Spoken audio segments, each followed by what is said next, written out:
look good.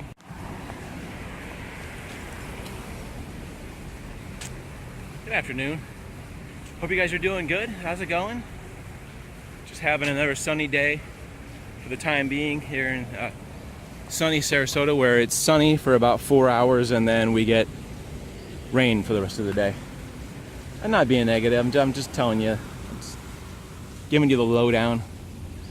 We have a great day up until about 2 o'clock, and then the rain starts to come down. And it's off and on for like the rest of the night. And when you drive a motorcycle as transportation, it kind of limits your ability to go out unless you want to suit up in a full rain gear and kind of do that. Look, there's a big ice cream cone right there. It's Gelato to go out here near Main Street. Today I wanted to talk to you about something, of course, and the reason, I just was thinking on the way here, one of the reasons why I do these videos is like, it's a bit of a diary, I guess you could say. I can go back at this time any day and sort of see where my head was at the time. It's kind of like a Dear Diary, except I don't like writing. And I think one of the reasons why I don't like writing is because I can't write fast enough. I get really impatient and I can't write fast enough to get down my thoughts. So I can actually talk. It's like dictating, I guess you could say. And so it's very sunny today. What happened on my face? Where's the sun? There we go. I guess maybe my phone's just dark or something. So I was just sort of walking and thinking, and I think that sometimes I say things that can be considered sort of profound or with the truth of life and things like that. And my thoughts today are that sometimes in our lives we can either be like the leader or the follower, I guess you could say. And sometimes if you let yourself be the follower, you get what you deserve, I guess you could say. I'm not trying to say that in a negative way. What I'm trying to say is that, you know, if you have friends, which we all do, and you hang out with people, and you let friends sort of dictate the way things happen, you know, you let them make the plans, or you sort of work around their schedule. And if you have people in your life that are very insistent in, how would you say, being the alpha, they're being the alpha dog, I guess you could say. You know, every day I discover something new. Trees are for terrific in cities and towns. Celebrate Arbor Day the last Friday in April. I guess this is some kind of wrap that maybe a child design. It's kind of cool. It looks like a kid would have drawn that, right? Little picture of kids in the park with some soil and planting a tree. And then of course there's always like the rogue stickers of whatever that is. Rogue sticker people always like to sticker all the signs. So I want to find a different spot here so it's a little quieter so I can talk. I'm gonna go find a tree to sit under. Sometimes it's hard to concentrate when you have like constant traffic, and as downtown we have lots of construction down here and things like that, noisy things, and you'd think I'd go in a park, but what my usually sort of my modus operandi is that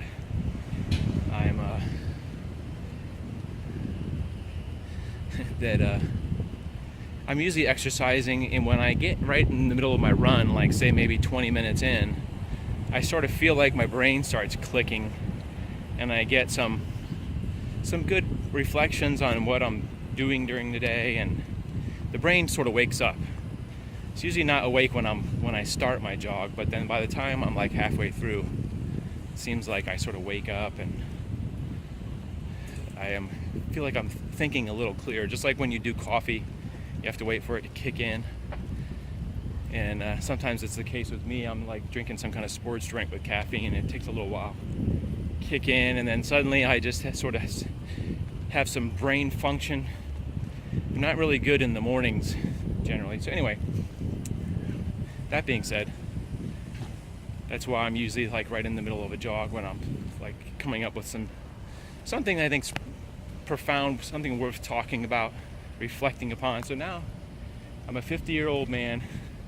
I've had a good bit of adult life experience, maybe about 30 years, a little over 30 years, to reflect on, the things that are true in life and the things that were idealistic when you were in your early 20s and you thought, that this was this and that was that, and you thought that's the way life was going to be. And when you get older, I think this might be a good spot to sit down. Pretty quiet out here. I think that you find out the truths in life because life keeps pounding it into your head, I guess, over and over, because maybe you're idealistic and you think that this is the way life is going to be if you put a lot of hard work into something, and this, and you have a goal that your life's going to go in a straight line toward that goal. And I guess what you learn is life is like this and sometimes like this, and sometimes it's like this, like right at you, and you can't control outside circumstances.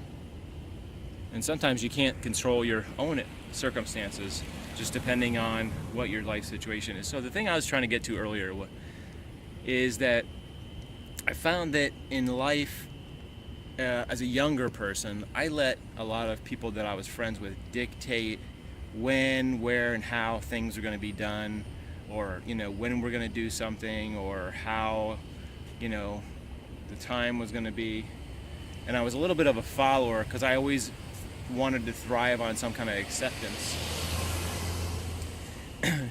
And I still do thrive on being accepted by other people, and that's where a lot of my self-esteem comes through, is other people's reflection back on me. Unfortunately, and I think if you're not that way and you're not empathetic like that you're like a sociopathic personality who doesn't care what other people think, and they just forge on and do whatever they feel like doing regardless of their feedback that comes back to them. They just sweep that away and don't care. And I've seen a lot of friends that have not really had a great go at it, over the last 20 years, because I think their attitude is that it's me first and everybody else last. It's like what I want is most importantly. Well, I agree with this, that you have to look out for yourself as number one, and make sure that you're, safe, and that you don't put yourself in harm's way, and that, you do things that, allow you to make a living and be, safe and have food, and you have to put yourself first as far as that thing, as opposed to giving everything to other people and not having anything for yourself. I agree with that philosophy, but I don't agree. The sun came out. I don't agree with the fact that in any case that you're talking about, that no matter what, you're number one. And I've had many friends that are of that vein, I guess you could say. There's a really cute lady over there, but you can't see her now because she's already gone. Not that guy, but somebody else. So, as a young person, I let many of my friends sort of dictate, when we're going to do something, how we're going to do it, and just generally not be in control of the situation. I was just going along with what everybody else is doing, I guess you could say, rather than voicing my personal, opinion, or being the guy who says, well, I don't want to do that. I was usually the guy that was going along with the crowd. And sometimes it got me in a little bit of trouble, I got in trouble with the police once or twice, and I got in trouble with my parents and other things a few times for being, but I mean, that's, in a way, that's what being 18 years old is, or whatever, is sowing your oats and testing your boundaries and not following the rules and being a rebel. I think a lot of people rebel at that age. And so coming to, sort of full circle till now, it seems that a lot of the people that I associate with seem to have their own agenda as far as them being number one and whatever your needs are number two. I feel that me as a person, I'm not perfect, but that I do consider other people's feelings. I have empathy toward other people. And I've always had a really strong conscience as far as if I say I'm going to do something, I usually do it. There have been a few occasions along the way where I've said I was going to do something and I didn't do it. Yes, that's probably true. But I would say more often than not, I was the kind of person that you could count on to sort of give you the shirt off my back. I guess everybody's going to lunch now because look, there's a lot of people coming out here now. I wonder if I should move the locations. Lots of people. So hopefully this is making some sense as far as what the main theme of this is the advice I would give is don't let people dictate how you what you do in your life or overly influence you. I think you should take everybody's advice with a grain of salt. There's been many books that I've read, and I've read hundreds of books and about a lot of autobiographies about people who are in show business, either music or like an actor, movie, theater actor or whatever, or things like that. And also like an Evel Knievel book, like an entertainer's book. I'm really attracted to finding out how people got started in their career and what their upbringing was. I find that fascinating, how people go from growing up in Canada or something in some obscure town to going to Hollywood and making it big. And I've read like Michael J. Fox's book and Rob Lowe's book and a lot of famous people, Howie Mandel, Ozzy Osbourne, a lot of those famous rock stars who many of those people grew up in towns where they weren't it's just a small town, ordinary beginnings. They didn't know anybody in the business, especially Michael J. Fox, I think, and like Howie Mandel started from very humble beginnings. I think Johnny Carson grew up in Iowa or something like that, or Illinois, or also that book is fascinating too. At some point I want to do like some book reviews and give you some of my best books that I've written. But it helps you sort of rationalize what you've gone through in your life and how other people have had similar circumstances where they seem to be kicked around or had those bad life experiences and things, and how ups and downs, and helps you realize how you're not the only person that has had really crappy times and bad luck and bad breakups and things like that. But so circling back to the friend thing, I find that a lot of people that I am friends with, and I have been friends with for like long periods of time, are not people I can count on to be there for me when I need them. And it's unfortunate, but I can't control, and you can't control what other people's agendas are. Regardless if they realize it or not, they're really doing what's convenient for them, and what's good for you is secondary, and that's kind of the name of that tune. Now, I'm not saying that every person that I've ever been friends with like that, but I have had friends that their number one priority has always been themselves. And I think when I've met people originally, people put off their best face, their best personality, and then as you get to know them, maybe months later or years later, they show their true stripes. And their true stripes are that their priority is on them, what they're doing, and that's what's important, and you're not really that important. It's unfortunate, and like I said, you can't control that, and I don't think you can take the blame for that. So let's just say, for instance, somebody said they would do something for you, and then when it comes to time for them to do it, they're like, oh, I got something else to do, I couldn't do that, and that becomes a trend, you know. Can you help me with this? And yeah, I'll help you. And then when it comes to time to help you, like, oh, sorry, I had to do something else. And those kind of things are indicative of how people's priorities are on what is important to them and when it comes time for you. And just as an example, you know, say a friend needs a favor, you're like, okay, I'll help you, no problem. And I've always been like that, where I'm like, always never say no, almost, you know, unless it's something stupid or dumb or illegal. I usually go along with people, and I've gotten more jaded and cautious over the years. But it used to be back in the day, you asked me to do something, I would just do it without even. I think I've been really good like that. I think I'm a really good friend material. I would be, you know, if you were friends with me, you would know that I'm a really good type of friend that you can count on, and I usually say yes. But if it was something dumb or just, you know, not rational, I would probably say no. But I used to always say yes. But like I said, you know, you do something for somebody else and you kind of expect a little bit of reciprocation. You know, you help somebody out and you expect them to help you out in return. And I'm not talking about one specific person. I'm talking about, you know, a handful of people that I know.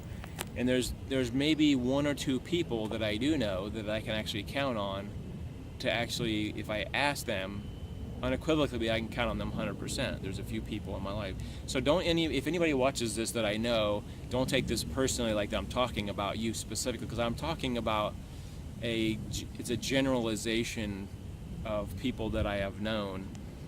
And, you know, recently I've had some issues where I've needed help with something, and, you know, somebody said, oh yeah, sure, I'll help you, and then they weren't there to help you out. And I think we've all had that experience, probably. It's probably more often than not, or probably true that you've known somebody that you just can't count on. I mean, one day they do this, and the next day they do that. So, you know, you can take it personally, and I can take it personally, that they're doing it because they don't care about me, and that's how I end up sort of building a wall, is because when somebody does that to me, I'm just like, I cut them off. And I've cut many, many friends off that I felt weren't being really good friends. I just said, I don't want to be friends with you. I don't know if I said it in the exact terms, but in some kind of terms, I just cut off communications for whatever. And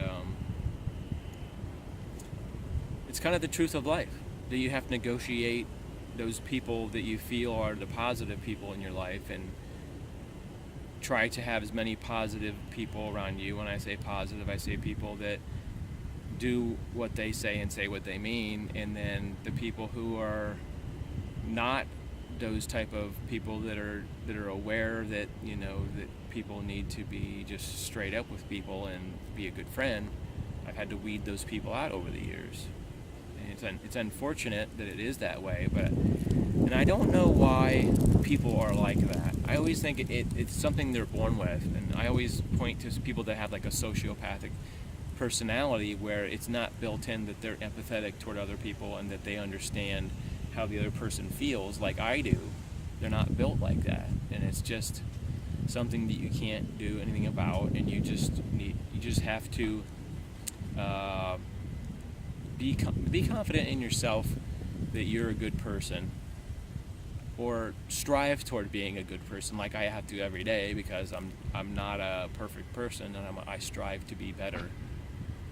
And that's kind of the way, you know, I sit. And like I said, I do these videos sometimes as sort of a diary to see where I am, because I can go back a year later and see, wow, that I was really having some struggles there. I was having some, you know, thoughts, and I like to just sit down and just lay down, you know, straight up life commentary. It's interesting. And if you enjoy these videos, give me a thumbs up. If you didn't enjoy it, then I don't know, don't give me a thumbs down, but just be kind and pretend that you liked it and give me a thumbs up. But anyway, I just hope you appreciate the honesty.